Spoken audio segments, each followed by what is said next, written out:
Chapter 9. Piper. I did not expect to enjoy myself so much with people I don't know, but I have to admit that Patrick's friends are fun. And of course, playing Scrabble is always riveting for me. I lay down my Q and A on Patrick's T, spelling quat and earning a double-word score. Quat? Is that a real word? Travis asks. I don't think you can spell Q words without a U. This one you can, I say with a smile. It's a type of shrub found in Africa. Travis shakes his head. How do you even know that? A lot of reading, and I was a huge Jeopardy fan. I glance over at the score and relish in the 100 points we have over the guys. Well, I'm certainly glad Patrick invited you tonight, Piper. Is this your first game night? Robin asks, as the play shifts to Gary, who stares at his board with a blank look.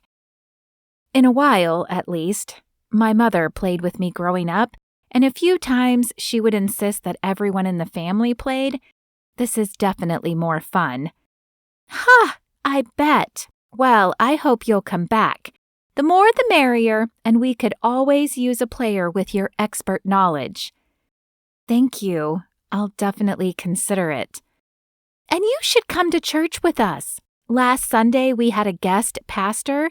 He was a little older than our normal guy, and during an emphatic part of his sermon, his dentures flew out of his mouth. What? What did he do? I'm not calling Robin a liar. She seems genuine, but I cannot picture this happening. Robin smiles. He didn't miss a beat, just asked someone on the front row to hand them back to him. Then he wiped them off, stuck them back in, and kept going. You're kidding. She's not, Gary says, pulling out his letters and laying down a U, A, C, and K to play quack on my cue. It's not a bad word, but it doesn't earn him much. Now, not every Sunday is that exciting, but it's definitely time well spent. She glances at Patrick and then leans over Gary to whisper, Get Patrick to take you, and I guarantee you'll enjoy yourself. I look back to Patrick, who rolls his eyes at Robin. I'm unsure why, but she clearly seems to be trying to push us together. Did he say something to her? Or am I giving off vibes? Even though I find Patrick handsome, I decided after the speed dating event that I'm not ready to jump into dating again yet. Maybe I will, I say. The play continues a few more rounds before Travis and Brittany's kids come stumbling into the room. Mommy, can we go home? The little girl asks, yawning and rubbing her eyes. I glance down at my watch, surprised to see it's nearly 10 p.m.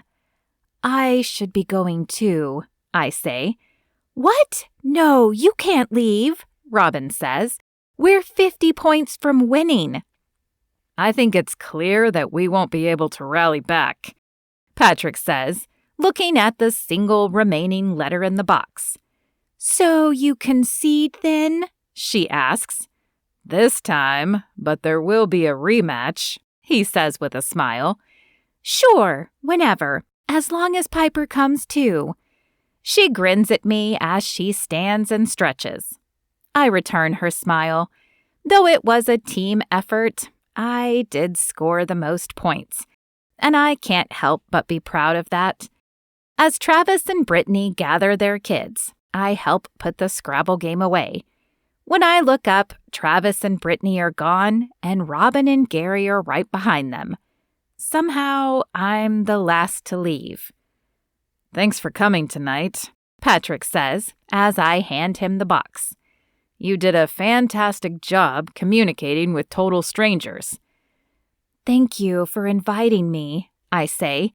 It was a stimulating night. Perhaps that made it easier to communicate with them. Or maybe you're just gaining confidence. He pauses and chews on his lip. Hey, if you're up for it, I'd love to take you to church with me. I don't know that it will be as entertaining as Robin claims, but I do think you would enjoy the sermon."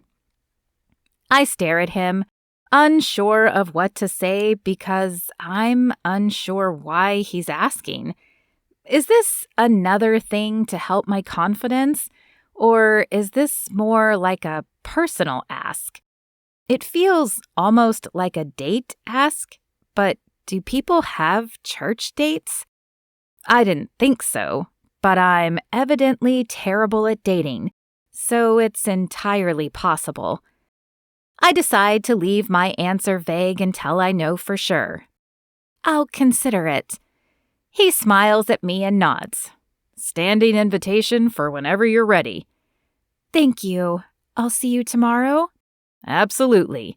He walks me to the door and I wave goodbye before heading to my car. 20 minutes later, I walk in the front door of the apartment I share with my friends, surprised to still see some of them up. Well, not Belle. She's usually up late responding to comments on her social media. But Charlie is generally in bed by 10. She's a firm believer in the 8 hours of sleep rule. "How was it?" Belle asks in a teasing voice. "It was fine. We played Scrabble and my team won." I set my keys down in the holder by the door and sit down on the couch. "What are you still doing up, Charlie?" She sighs, trying to figure out how to get along with my new boss. He's a bit of a nightmare. Charlie has worked at her gym for years now. We all figured that when the previous manager left, she would be the one promoted. But for some reason, they brought in some outside guy, and he's making a lot of changes. Though Charlie is better than I am when it comes to change, she's pretty diehard when it comes to how she does her job. "Have you tried talking to him?" Belle asks. Charlie glares at her. Of course I have tried talking to him, but it's like talking to a brick wall. She pauses, then shakes her head. "No, it's worse than that. A brick wall would just ignore you, but this guy talks back and he's always so negative." "Is there someone above him you can talk to? Perhaps someone at corporate?" I offer. She shrugs. "Maybe, but I don't want to go over his head yet. I think that would make him even grumpier. I just wish I knew what his problem was." "Maybe you should have Hannah meet him. She might be able to figure something out." Hannah isn't a psychologist or anything, but she loves to try and diagnose people. "Yeah, maybe." Charlie sighs and then pushes up from the couch. "Well, anyway, I should get some sleep. See you guys tomorrow." I stand too. Charlie was a good buffer, but I'm not staying in the living room to be grilled by Belle, especially not with that rabid gleam in her eye. Belle means well, but I'm not ready to be pushed into another relationship, even with a great guy like Patrick.